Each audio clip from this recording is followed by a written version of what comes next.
سنووری بەڕێوەبەراتی گەشتوگوزاری سۆران سنوورێکی بەرفراوانی ناوچەی گەشتوگوزاری هەموو هەرێمی کوردستان پێک دێنێ کە 180 ناوچە گەشتوگوزارەکانی سنووری پارێزگای هەولێر کەوتۆتە سنووری ئەم چوار قەزایە. بۆ ئەم جەژنەش ژمارەیەکی یەکجار زۆری گەشتیار سەردانی ناوچە گەشتوگوزارەکانی ئەم دەڤەرەیان کرد بە بەراورد لەگە جەژنەکانی دوو ژماری پێوانەی تۆمار کرد. ئەمەش بەهۆی ئاسانکاری و کار ئاسانی لە ڕێگای نێوان پردێ کەرکووک هەولێر کەوای کرد ژمارەیەکی یەکجار زۆر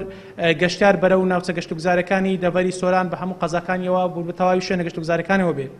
ئێستاش ئاماری گەشتیارانی لە ماوەی 5 ڕۆژ واتە لە ڕۆژانی 21 بۆ 25 هەشتی 2018 ڕادەگەێنین کە بریتە لە 50,000 گەشتیار و سەردانیکە لە ماوەی ئەم 5 ڕۆژەدا کە سەردانی ناوچە گەشتوگوزارەکانیان کردووە و لە کەمتر لە 24 کاتژمێر ماونەتەوە گەڕاونەتەوە و لە نێوانیاندا نزیکەی 10,000 گەشتیار لە شوێنەکانی حەوانەوە بە هۆتێل و چێشتخانە و هۆتێل و مۆتێل و گوندی گەشتیاری و کەپی گەشتاری ماونەتەوە و بەشێکی یەکجار زۆریش بەهۆی نەبوونی شوێنەکانی حەوانەوە